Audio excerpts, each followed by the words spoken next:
In 1980, the average American house cost 3 times the average salary. If you worked hard, you got the keys. That was the deal. But today, that deal is a lie.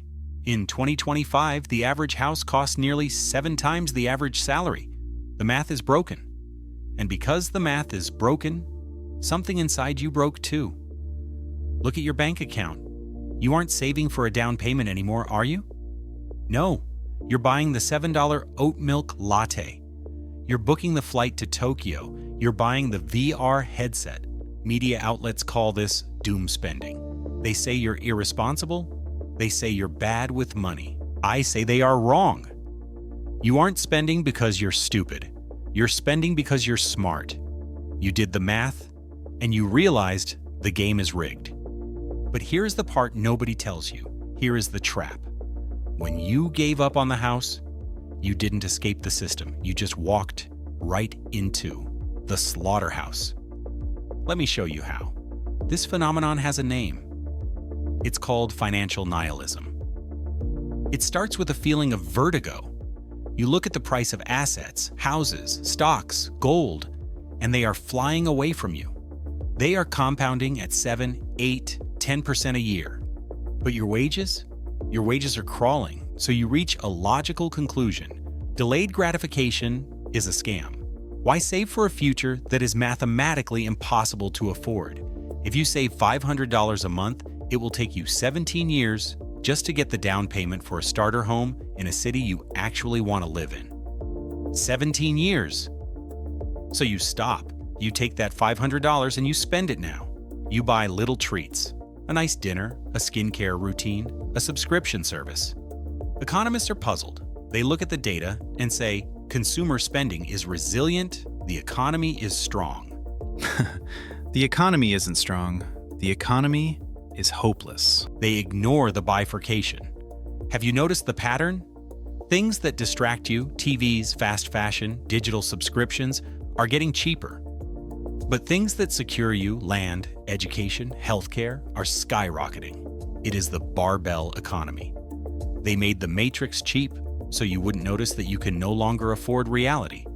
You can watch a 4K movie about a castle, but you can't rent a studio apartment. That isn't an accident. That is the trade. See? Money has to go somewhere. If it can't go into assets, if it can't go into equity, it flows into consumables. This is the mechanism of doom spending. It is the liquidation of your future to make your present bearable. It feels like rebellion.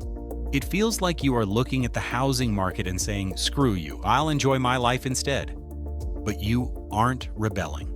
Here is where I need you to wake up. Do you think corporations are sad that you can't buy a house? Do you? No, they are popping champagne. Think about it. A mortgage is dead money to Apple. A down payment is dead money to LVMH. When you save for a house, you are hoarding capital. You are boring. You are useless to them. But when you give up, when you say, I'll never own a home, so I might as well buy the new iPhone Pro Max, suddenly, you are the perfect consumer. They have monetized your despair. They have turned your hopelessness into revenue, and they are using your own psychology against you. Open TikTok, open Instagram. What do you see?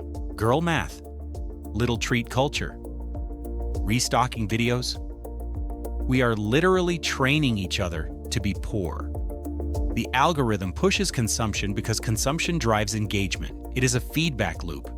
You feel bad about the economy, so you scroll. The scroll tells you to buy a Stanley Cup to feel better. You buy it. You feel broke. You scroll again. It is a perpetual motion machine of poverty. Every time you say, it doesn't matter, and swipe your card, you are feeding the very beast that ate your future. You are trading equity for dopamine. You are trading a fortress for a sugar rush. And the worst part? Inflation. Because everyone is doing this.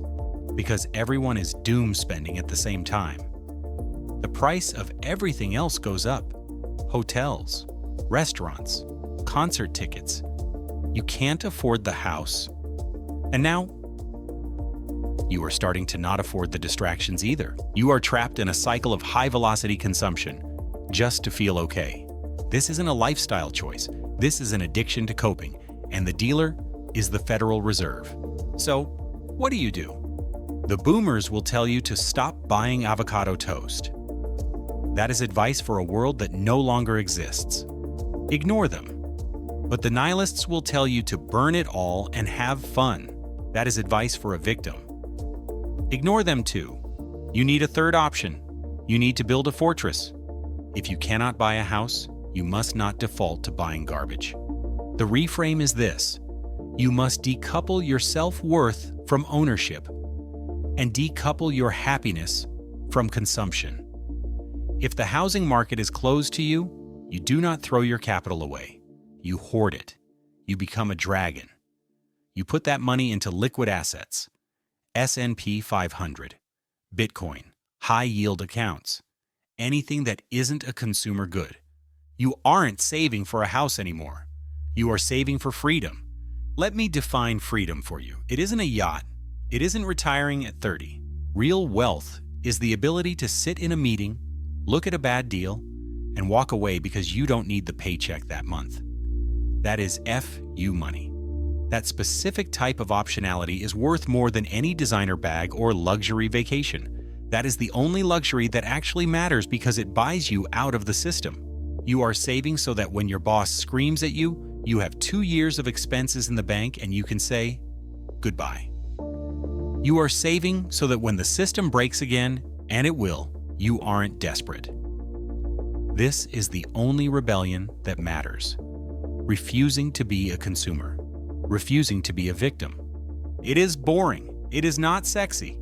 It does not look good on Instagram. But it is the only way to win a rigged game.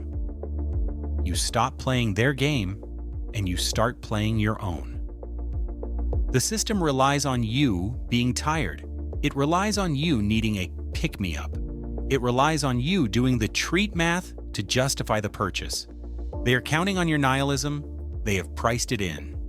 Don't give it to them. The next time you feel that urge, the urge to spend because nothing matters, remember this: your money is your time. Your time is your life. Don't let them eat it. Build the fortress.